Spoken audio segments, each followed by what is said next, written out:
What is up, Philadelphia? It's your boys Erock and Gayle here from the 4th and Jawn crew, doing a split screen YouTube video for you guys because we're not going to see you until the NFL draft party for Wildfire Sports Studios on Thursday. We're going to miss our normal Tuesday show, but we wanted to come at you because some Eagles news came down, whether it be the schedule release or Nick Foles restructuring his contract, a little draft tidbits here and there. But Mr. Gayle Saunders, Eagle Sessions on Twitter, how are you this evening?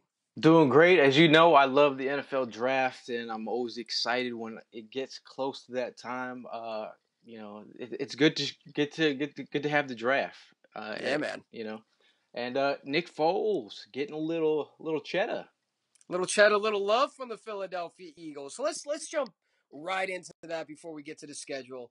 On Friday, it came down that Nick Foles restructured his contract for the 2018 season, making $2 million more than he would have been under his former deal. And also, it's very incentive-based as far as starting is concerned. In the event that Nick Foles goes on the type of run that he did last year, or he's the starting quarterback, or postseason success, or Pro Bowls, or playing in the Super Bowl, because, hey, nothing's above the repeat, his incentives for that season, if he does start and does perform well, can go upwards of, I believe, between $12 and $14 million. This is really the club taking care of a guy who took care of them in February in Minnesota. I mean, you gotta think. I mean, Nick Foles did a phenomenal job at the end of the season.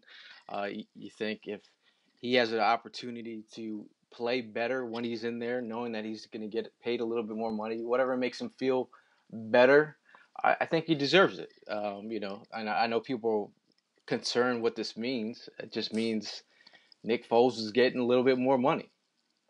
Yeah.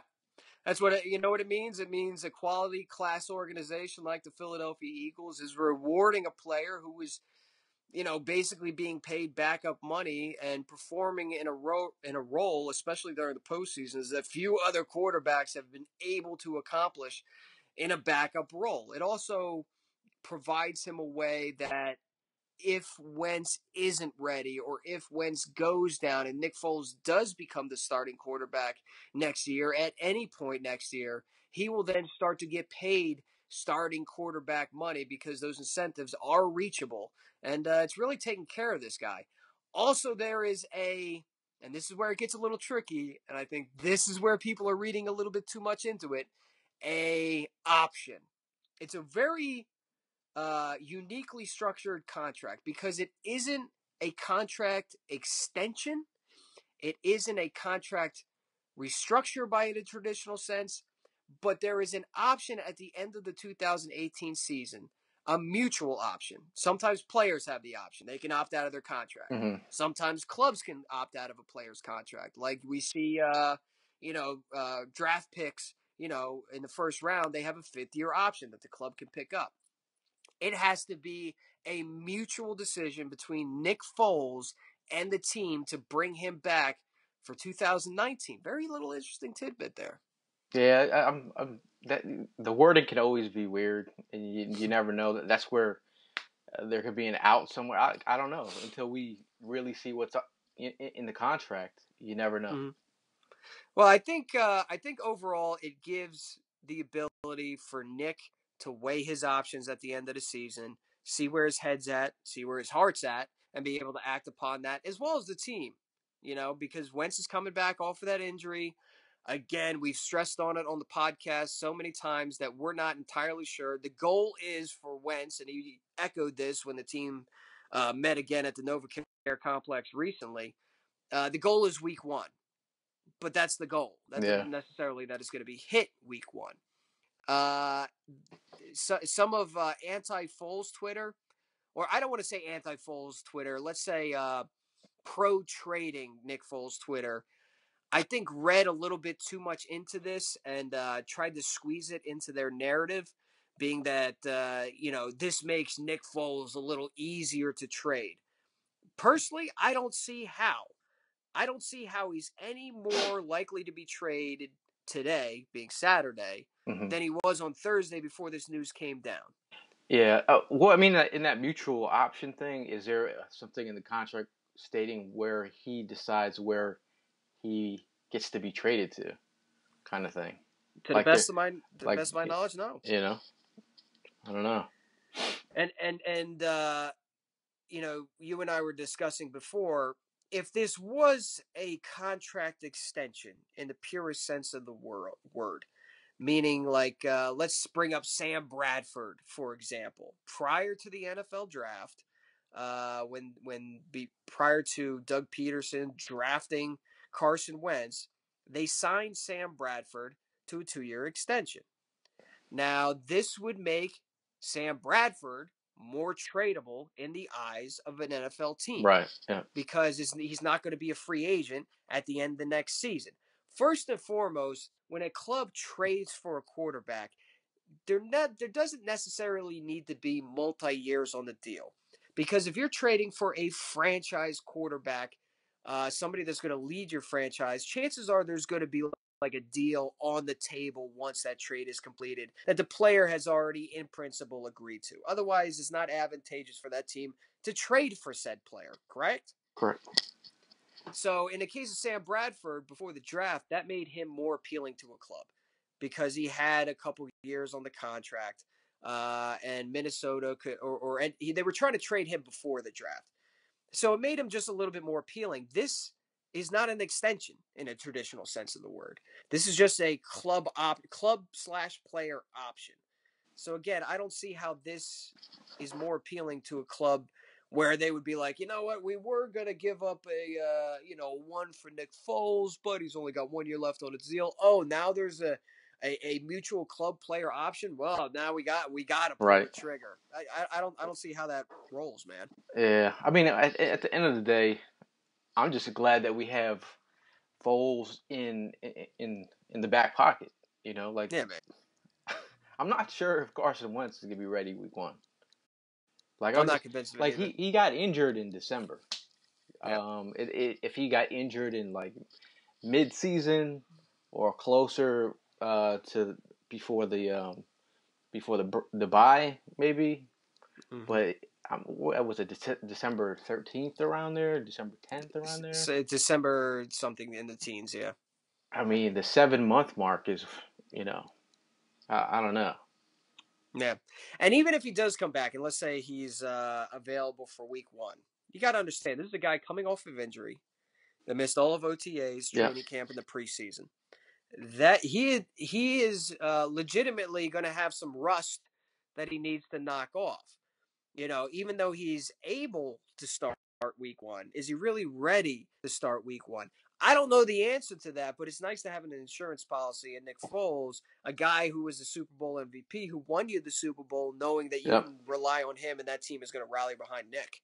Yeah. I mean, and then you also have Nate Sudfeld in the other pocket waiting. You have Nate Sudfeld in the other pocket. Everyone It's loves not. Sudfeld. Yeah. You know what? It's amazing that people read so much into a third string quarterback. Dave, Fipp, raved about the guy. Okay, so when does a coach not rave about his players? You know what I mean? Yeah. Like, I, I'm I'm sure. Go ahead. I'm actually interested to see what he has. Yeah. He's gonna get healthy snaps in this Yeah. whole off season. So we'll get to Yeah. see if he's for real or not. So Absolutely. And when that preseason comes, we'll see what he's got.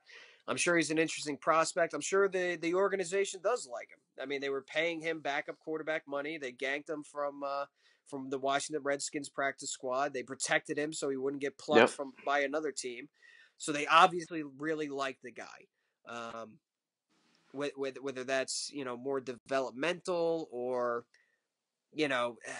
just I don't see why at this point you would trade Nick Foles for anything short of a first. And I really don't see, with all the draft chatter and all the quarterbacks that'll probably be drafted in the first round, and the players that already got their franchise quarterbacks in free agency, if you take a look around, the only thing that could possibly make sense is maybe Buffalo. If Buffalo just swings and completely Miss it. whiffs on Yeah. that double jump. And, it's kind of curious about speaking of the Bills, not to go a little off topic, but, everyone was expecting that double jump, and I think they're still trying to execute it. But, I mean, they're really really getting down to the wire here as far as, you got up to 12. Now what? I mean, if they're hoping that maybe Josh Allen slides and they could scoop him up at 12. I don't know.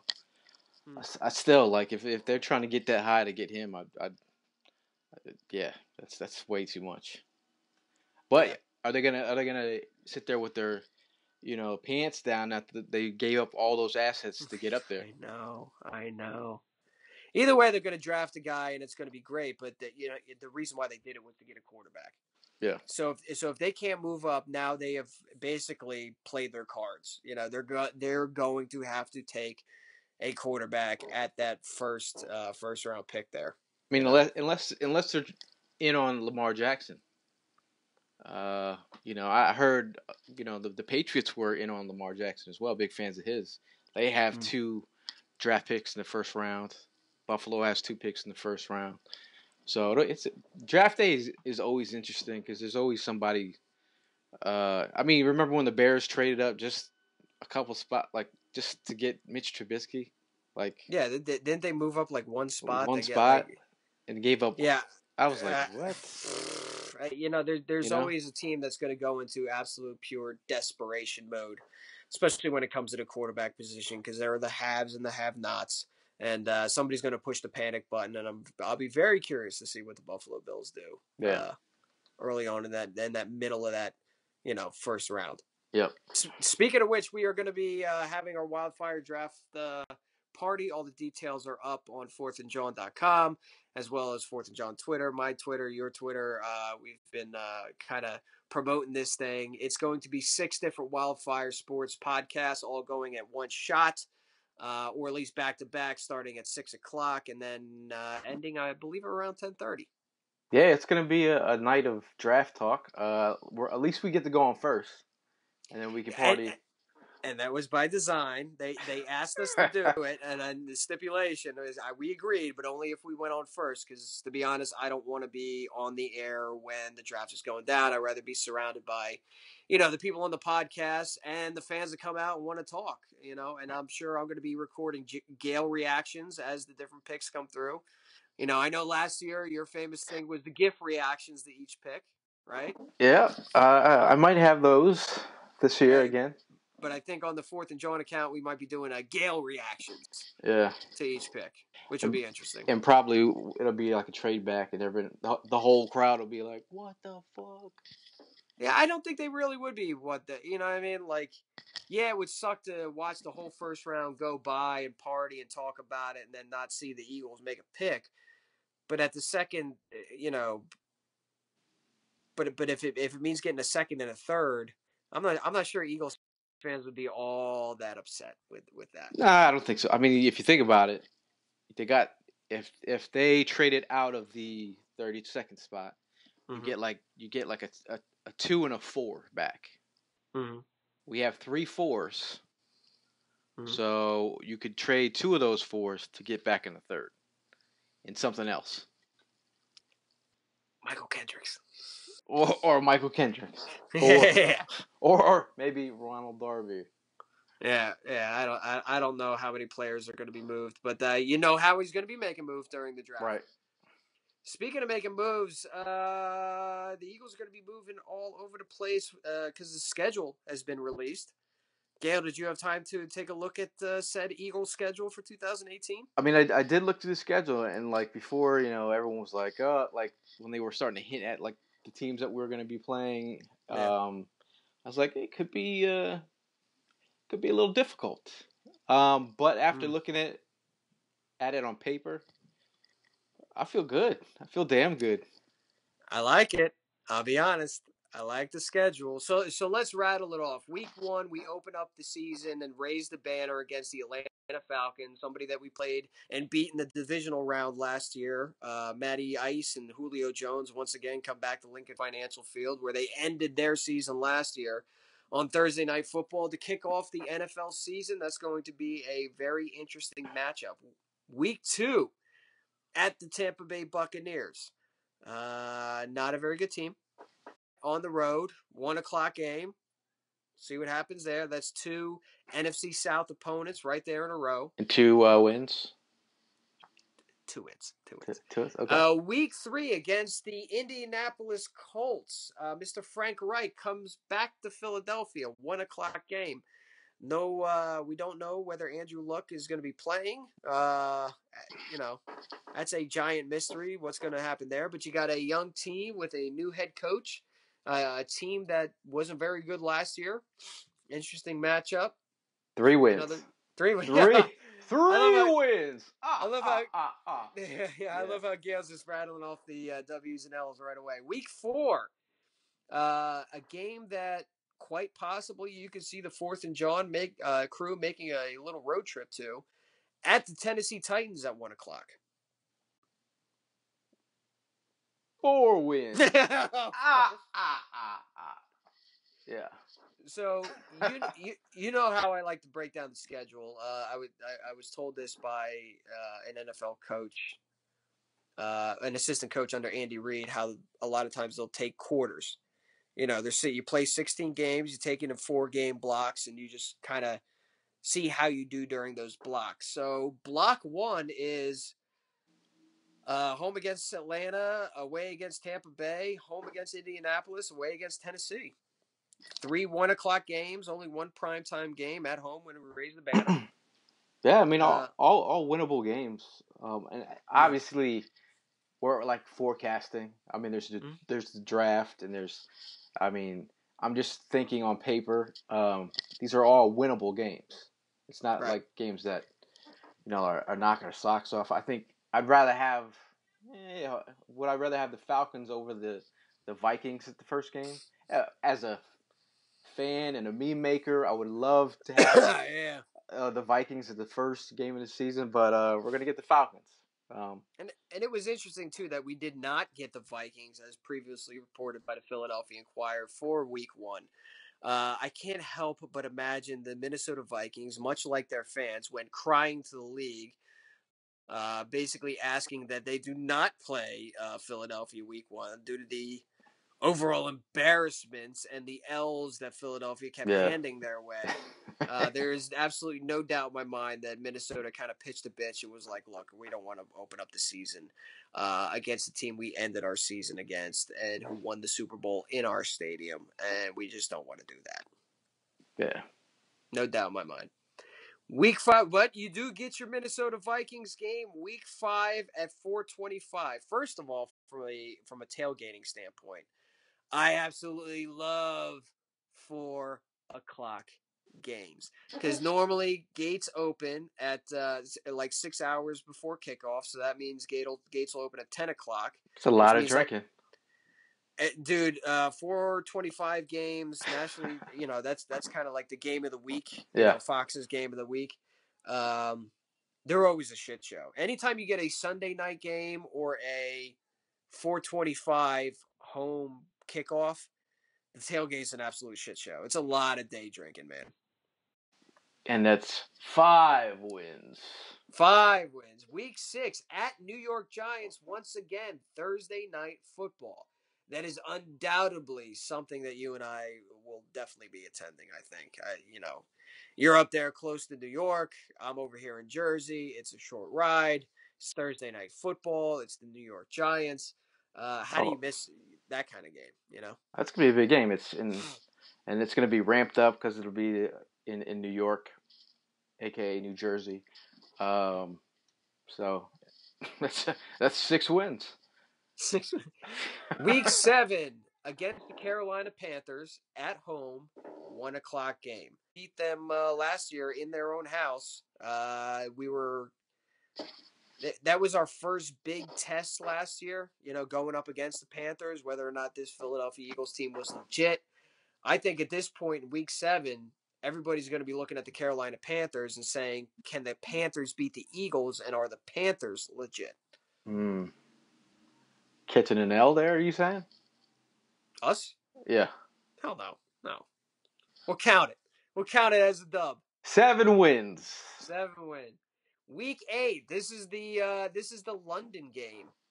technically it's an away game for us, so it doesn't hamper Eagles fans or Eagles season ticket holders, or take away one home game for us. I know there was a lot of fans like, we don't want to play like this, they're gonna take away a Yeah. home game. Half those people were like, don't even go to the games, but that's neither here nor there. It's a home game for Jacksonville.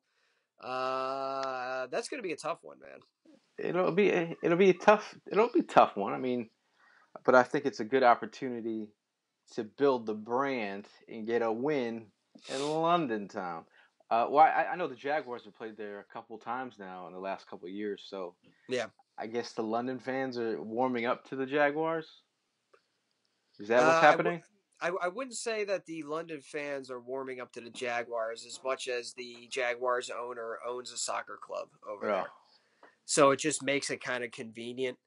Plus, I mean, you're not talking about a big market team in Jacksonville. So they need to pull out all the stops as far as, gaining new fans and gaining new audiences. So I think it's a way advantageous for the Jaguars because their owner already has ties to London. yeah. Number two, they're one of the scarcest fan bases in the NFL, so why not try to cultivate a fan base in London by using this half-assed NFL franchise. Speaking of which, did you see the Jags' new uniforms? I did. They're kind What'd of. you think? I mean, I like them better than the other uniforms we were talking about before. The other color rush nude ones they were used to wear, and then I think it's nice and simple. I think it's a good look for them. You don't think it's boring? I looked at them and I just was like, ugh, like They could boring. use they could they could highlight the numbers a little bit better. I Yeah, think, but I think it's a nice simple look. I don't like it. Simple. The Jaguars Twitter account was hyping this tradition, classic, and I'm like, you guys like got into the league in 1996. What tradition do you have? Like, Yeah. I think they did away with the two tone helmets. I actually liked the two tone helmets. At least it was Those are garbage. at least it was different. At least it was They creative. tried. They tried. They tried. Oh, They I tried. I thought I had a meme like I was halfway through a meme and it was like a scrubs like a medical scrubs outfit and it Yeah. put the 20 on it and I had Jalen Ramsey's head on it and I was like I killed it. It could have been funny but I was like I just Yeah. moved on. I do the same thing sometimes. Like I'll get done photoshopping up a meme and then I'll be like, is this really tweet worthy? I don't know. And then like it ends up buried in the land of misfit memes. You know what I In mean? the trash heap. Yeah. Do you have a folder of like trash memes? I just kill them. You I just just kill kill them them. right off. Yeah. Yeah. I have a Shutterfly app. Okay. So along with pictures of my kids and my family and different fishing trips I go on, I have a folder for each NFL team that we play. And I save those shits. I save those shits on purpose. There was a JPP meme like that I did when he first blew his hand off. It was him with All a right. hook, Yeah. and that was shelved in the New York Giants folder. And God, that must have been what 3 seasons ago. And you're like, But then when he doo. then when he got traded to the Buccaneers, man, I went back in that Shutterfly account. I pulled that meme and it got like 200 retweets because I was like, look, he'll fit right in. So you recycle memes every Yeah, once and in a then, while. and, then, and then it got stolen. The idea got stolen by some. NFL memes who There you steals go. everything I do. Yeah, Who steals everything I do. What a basics, bunch of trash. basics. Getting back to the schedule, week 9 is the bye. Now I just want to put a pause right here. Week 9 is an advantageous bye to the Philadelphia Eagles. Last year was what week? What was the Eagles bye last I year? think it was a little later last year too. Yeah, Let yeah. me. You want that late bye. I remember when the Eagles had that week 4 bye, it completely killed the momentum of the team. So I'm happy to see them get a week 9 bye. I think everybody gets a bye after traveling to London. But as I put that pause on week 9 at the bye, and I take a glance back at now the second 4 games, the breakdown of 4. When I take a look at that total first half of the schedule, 8 games played. Atlanta, Tampa Bay, Indianapolis, Tennessee, Minnesota, New York Giants, Carolina, and Jacksonville. By the week 9 bye, you are going to know exactly where this Philadelphia Eagles team stands. So often, and such was the case even when Chip Kelly was here, you would take a look at the Philadelphia Eagles and say, who have they beat? They haven't beaten anybody good. They haven't beaten any playoff teams. By week 9, out of those 8 games, we will be playing 1, 2, 3, 4, 5. Over half of those teams will be playoff teams from the previous year. Jacksonville, Carolina, Minnesota, Tennessee. Although Tennessee's borderline, I think Right. Tennessee being in the playoffs speaks more to the basicness of the AFC more than it does the quality of the team. But nevertheless, they were a playoff team and they did win a game. New coach And, too. new coach and Atlanta. You're playing 5 playoff teams from the previous year within the first 8 games. So by week 9, you'll know exactly where there's the guesswork's out of it. Yeah. We're gonna know where we stack up and where we stand by the bye week. I mean, I think if the team, it's kind of it's a weird situation for the Eagles and plus the fans, but more so the Eagles in that locker room. Can they get themselves up to a level of where they were at last year? Something that you'd have to question. Like, are they as hungry as they were last year? And it's once it happens when people get paid money, like become like rich. Are they the same person they were when they were broke and hungry? And it's a level of we'll see. I think it goes back to when Doug talks about it in the locker room, and it resonates through the players and every press conference. It's the new norm. The new norm isn't winning championships. The new norm is the preparation it takes and the dedication it takes and the drive it takes to win a championship. That's the new norm in Philadelphia. Yeah. So I loved hearing that right as they got back to the NovaCare complex. That was awesome. Oh, and by the way, our bye week last year was in week 10. Week 10. Yeah. So I like a week 10, week 9 bye. That's gonna, it comes right in the middle of the season. Big, first 8 games played, bye week. Yeah. So that I think that helps out the Eagles more than anything. Coming off the bye, Sunday night football at home, Dallas Cowboys. Woo. Chalk up another dub. I love Dallas week, and the fact that we have 2 weeks to prepare for Dallas week, and the fact that it's going to be on a primetime Sunday night game. That tailgate is going to be absolutely litty. If you don't mind me saying, litty. Litty. They come back from London 2 weeks. 8:20. Oh man, I love Sunday night football. I love Dallas week. I love those tailgates. Can you believe we're already talking about 2018 schedule already? Yeah. It's weird, man. I think our whole football clock is like spring. You spring forward because we've had football into February, so our preset minds for the football calendar is like we're a month ahead. Yeah. You know what I mean? Like, rather, we should be a month behind. Right. You know what I mean? Like, we should have to wait. It just going by like jet lag theory here. We feel like we should have to wait another month for the draft. We feel like we should have to wait another month for the NFL schedule to be released. But it comes quick. We need the champs. Hey, we need the champs. Things come quick, man. The fucking champs. Week 11 at New Orleans, 1:00 game. Another playoff team from last year. Yeah, and I think that's one. If I'm being honest, that's one team that I think could give us a run for our money. They're doing some good things down there in New Orleans. And it is New Orleans is one of in the back half, the back 9, if you will, as Trox would call it. It's only one of 2 teams that were playoff teams from last year. Yep. So after we go down to New Orleans at 1:00, we get the New York Giants at home at 1:00. Another big divisional matchup, followed by another divisional matchup against Washington on Monday Night Football at home. The new look. Washington Redskins. The trash look. Washington Redskins. Who are the Redskins right now? I have no idea. Their identity. Yeah, you're absolutely right. Like, who are they? Yeah. You're led by a basic quarterback with a basic running game. You're not going to throw deep. You're not going to throw deep. Basic passing attack. An average defense. Yeah. You know, I'll give them the nod. Their defense can be good. But they traded away some pieces too. I don't know, dude. This 4 block here coming off the bye. Dallas, New York Giants, and Washington and New Orleans. I mean, there's a lot of divisional matchups crammed into that third quarter of the schedule right there. So whereas the first 8 games are basically a test to see where the Eagles are at as far as, you know, are they the Super Bowl contending caliber, defending champions? Do they look like a champion?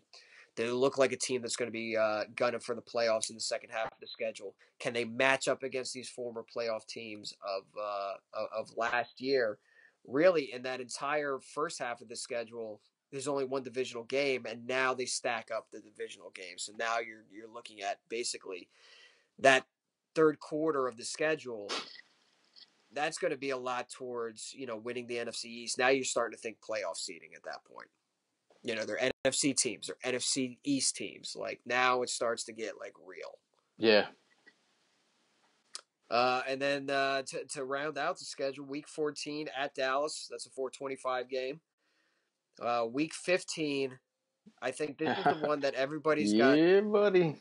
Yeah, this is the one everybody's got highlighted and underlined. And the storylines coming out of this game are absolutely unbelievable. They travel back to Los Angeles for yet another primetime game, Sunday Night Football, against the Rams. That's going to be one hell of a game. I mean, talking about the paper champions versus the reigning champions. There you go. It's a lot of defense going on in that game. A lot of offense. It's a high-powered game. That's a high-powered game, yeah. Are you making the trip back to LA? I don't know. Question. You know what, Green Legion, I spoke briefly with them prior to the schedule being released, and then tried to talk to Quimby again on Friday, but he was hungover at the moment. So I think there's going to be at least one game where, you know, we end up teaming up with them and you know, kind of working something like we did last year. Yeah. With them. But that Los Angeles Rams game, so many storylines. Got Carson Wentz, hopefully starting at that point and healthy, going back to the stadium that ended his 2017 Super Bowl run, MVP candidacy. You've got, you know, their coach, McVay, who won head coach of the year over Doug Peterson, which is absolutely hogwash, if you don't mind me using such strong language. Hogwash. Such filth. It's filth. You have, you know, the team, like you said, the paper champions versus the real champions. There's so many storylines. That is going to be the one circled, underlined, highlighted, starred on the NFL, you know, on every Eagles fan's calendar. Yeah, I'm thinking about that game again. My boy Andrew, he's like, yo, I put in for tickets already. He's like, I might have those same seats. I'm like, put in for tickets, like, it's so easy. You remember what it looked like there. Yeah. It is so easy to get tickets. Yeah. Nobody gives a shit about the Rams in Los Angeles. I mean, let's be honest. It's going to be another Eagles fan takeover. There's going to be just as many Birds fans as there was Rams fans, exactly the way it was last year. In fact, this time there's probably going to be a little bit more of each, knowing that, you know, the Rams are going to be making a push to the playoffs, and so are the Eagles. Yeah, I think that crowd might get a little hostile. They seemed on the verge of, like, trying to do something, but I mean, it was me and Piccolo, this little dude rolled up on us, man. Really? He tried to push his weight out. And Piccolo against was you and Piccolo? Yeah. I don't think that's going to work. He's like, what's up, Holmes? And then Piccolo was like, what? Is he really? I mean, Eagle fans took that stadium over. Yeah, man. Over. Yeah. That was beautiful. A sleeper game, one that I think some people might be looking past, but one that's going to be really interesting. Week 16 is at or against Houston at 1:00.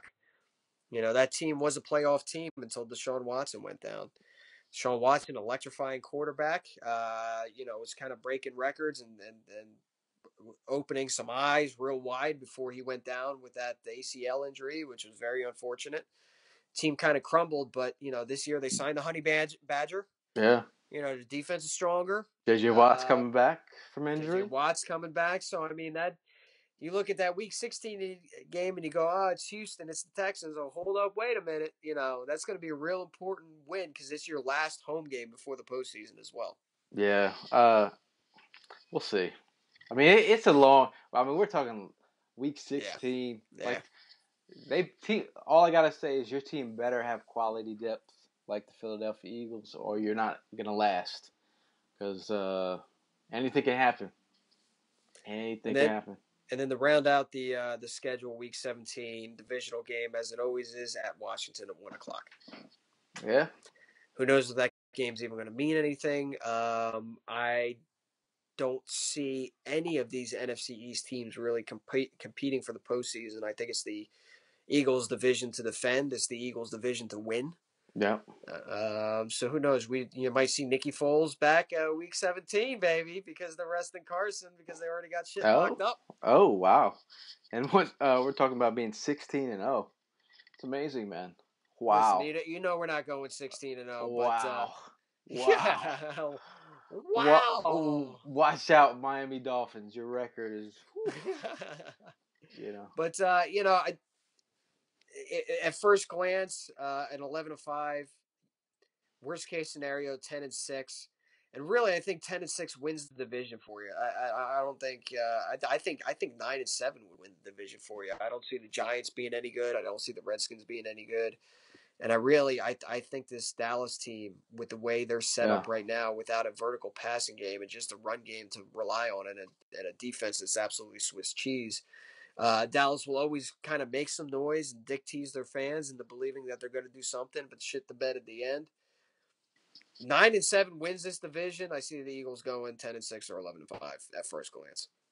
At first, yeah, I can give maybe 12-4. 12-4, yeah. At worst.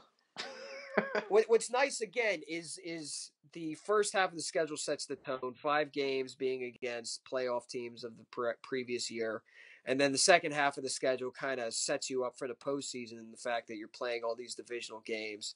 Let me just glance over it again. You only have one game out of the conference, Houston. So when it comes to week 10 through 17.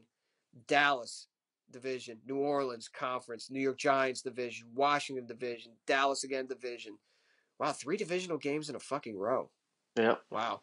Los Angeles Rams division, playoff seeding, star highlighted. That game could be huge.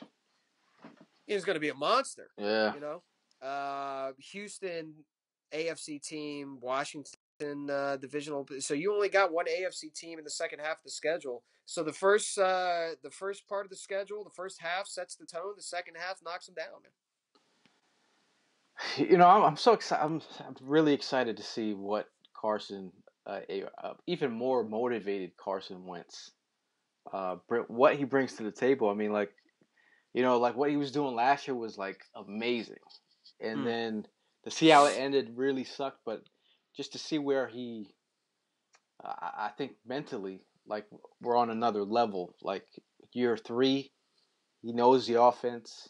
It's gonna be a mental process for him. But I feel like, what he balled out last season. Yeah. And a more hungrier Carson Wentz. I'm praying. But also a smarter Carson Wentz, a more in the pocket Carson Wentz. He said he's not going to change, though. That's the one thing that I was like, okay. All right, look, well, you're going to have to change a couple things. You know what I mean? Yeah, yeah. Unnecessary hits. You got to watch out for them, and just being smart. You know, Right. it's about longevity. You know, the team invested in you. You know, play hard. I don't want you seeing, pussyfooting around. I don't want to see any DeMarco Murray, sliding before the first down marker bullshit or running out of bounds Right. before the first. But play. You saw that transition in Donovan McNabb where he was an athletic playmaking, could scramble outside of the pocket, and people killed him when he was like, "I want to be a pocket passer." But under Andy Reid, like you need to be a pocket passer first. You need to be a pocket passer first. Your legs are a luxury, not a necessity. Yeah. You know what I mean? Just be smart in the pocket. The rest will fall into place. I mean, and then again, players get hurt in the pocket all the time. McNabb got hurt in the pocket. Tom Brady got hurt in the pocket. I mean, players get hurt in the pocket. Yeah, So yeah. Also, a little interesting tidbit about the schedule is that the home away game ratio. Like remember last year, what was it? We didn't see the Eagles until like week 3. yeah, And then there was one stretch, where they had like 3 away games in a row. It's really like on off on off.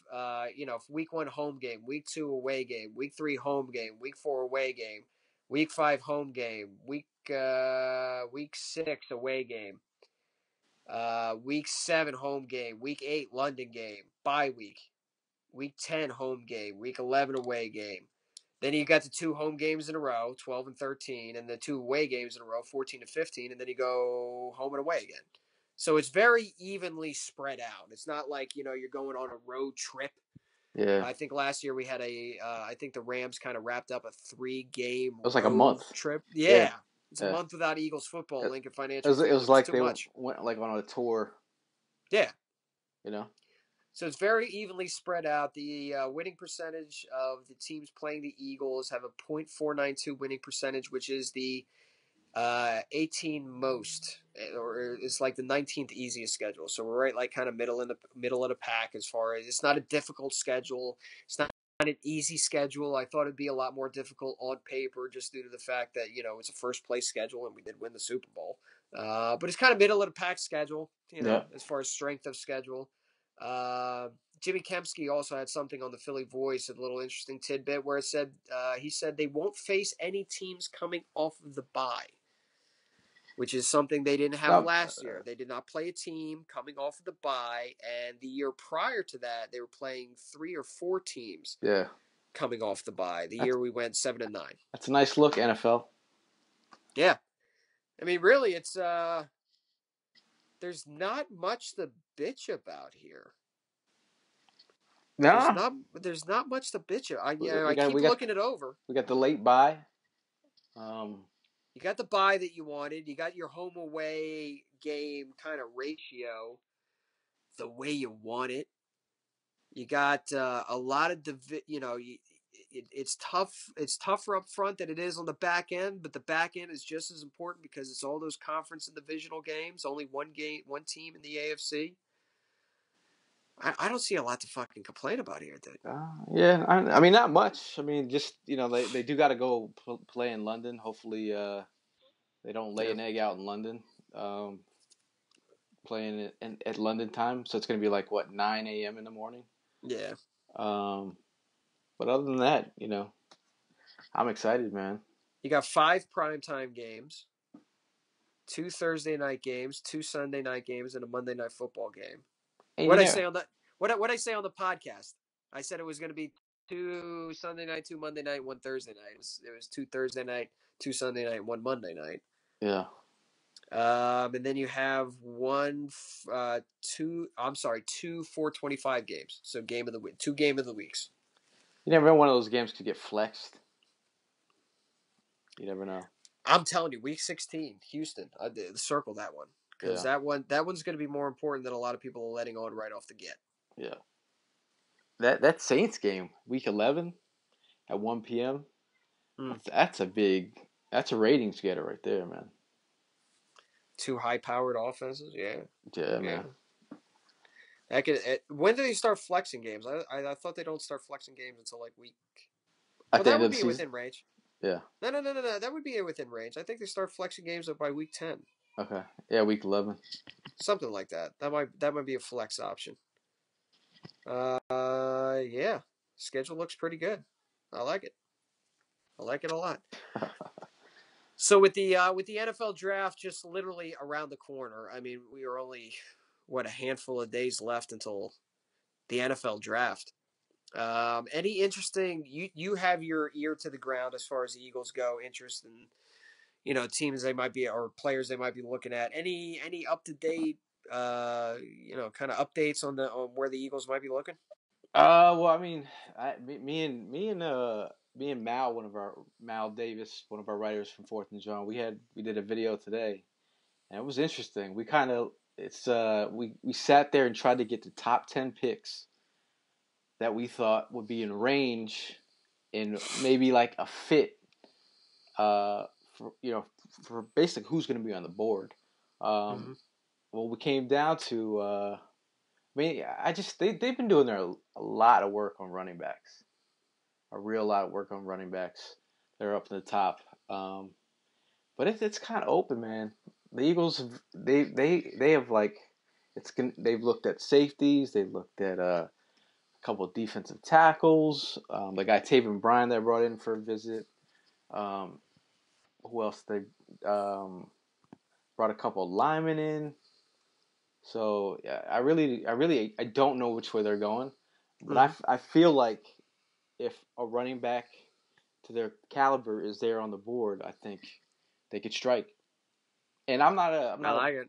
I'm not a like, hey, let's get a running back in the first, but this is borderline second round. We're one pick away Yeah. from the second round. So for the guys are shooting out there saying running back in the first, it's one pick away from the second round.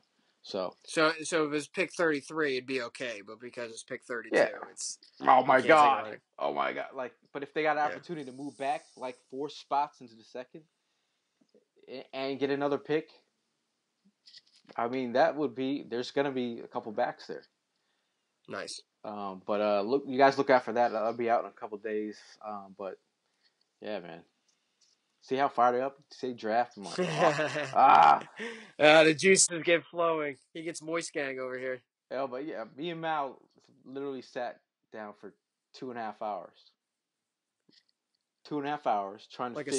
Like a split screen, 2.5 Well, hours. we didn't put the whole talk on split screen. We should have, but it was like us thinking out why would we go to this player? Why this player is better than this player?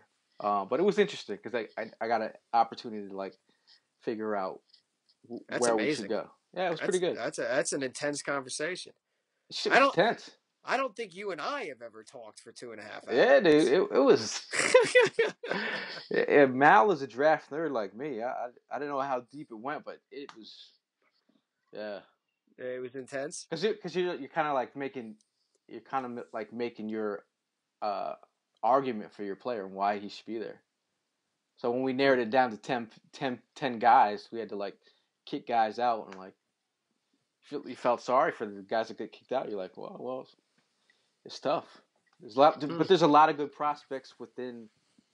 That's the thing. It normally doesn't happen like this too often, but I feel like there's a lot of prospects that fit right into our draft board, like perfectly to our needs. So we should be all right. Excellent. Awesome. Well, it's all going to go down on Thursday. Again, we're having that Wildfire Sports draft party. That's going to be a whole lot of fun. The entire 4th of July crew is going to be there. Chances are a lot of the tailgate regulars are going to be there, as well as 5 other fantastic podcasts from Wildfire Sports, all talking about the NFL draft, all arguing over whether or not to trade Nick Foles, I'm sure. That's going to come up once again, no doubt about that. Another piece of housekeeping: the license plate guy GoFundMe account, pin tweet. Please check it out. Please donate whatever you can. We're coming down to the stretch. Somebody vocal, like out loud on Twitter, a Giants fan in Texas offered him 10 stacks, like straight up. What? 10 stacks.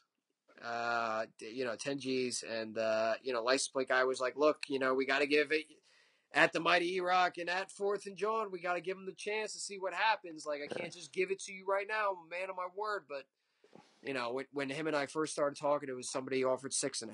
Okay, I know we can beat that. Then it went up to 7.5. All right, I know we can beat that. And that last update I got, it was at 8. And then somebody publicly, like not even like LPG telling me, yo, there's this guy out there. No, somebody fucking tweeted 10 grand to keep it out of Eagles fans' hands. So we have to hit that $10,000 mark. So please check out my pin tweet at the Mighty Erock. Wow. Anything else, Gayle? No, man, I'm good. Good too, man. Happy about the schedule. Happy to be talking some Eagles football with you as always. Hey, man, we're just like I said during the season, like being a changed man. I am a completely changed man. Yeah. The Super Bowl has done wonders in my life. You know what's funny too? Before we get on out of here, the Eagles put out this 45-minute little like mini documentary on the season with players talking and stuff like that. It had dawned on me that I hadn't gone back and really rewatched anything, so I just kind of we won and I moved on. Yeah. Which sounds weird because like I did watch the game, maybe like 4 times, but it just after the parade and after it was all over, it just kind of moved on. And now like just to see it all revisited in chronological order again, I'm like, oh my God, I forgot about the Denver game. Oh my God, I forgot about that. Yeah, I watched that Chicago yesterday. Bears. I watched it yesterday. It was not bad. Pretty good. I was like, Listen, for free content, for free video, that yeah. Philadelphia Eagles just kind of like, here's a 45-minute like documentary on the season. Here you go for free. You don't even have to buy the DVD. Thought it was well done. Did you see the DVD yet? I did not. I didn't even order the DVD. I have the DVD, but I haven't opened it yet. Because I feel. How long is it? What do you mean you haven't opened it? I just look at it. I don't. You quit. I haven't opened it. You just look at it. I look at it. It makes me happy. I don't know. It's in the wrap. Just okay. I don't know. It's weird. Maybe one day you and I will just have to. Yeah. Just pop that bad boy in and relive.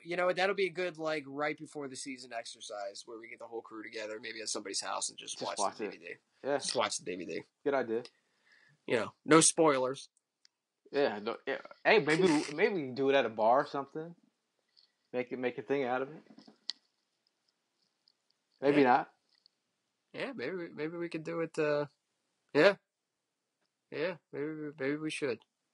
A lot of ideas are going to be coming down as far as I've already started the prep work on the tailgates this year. That's why I was so happy to see the schedule come out.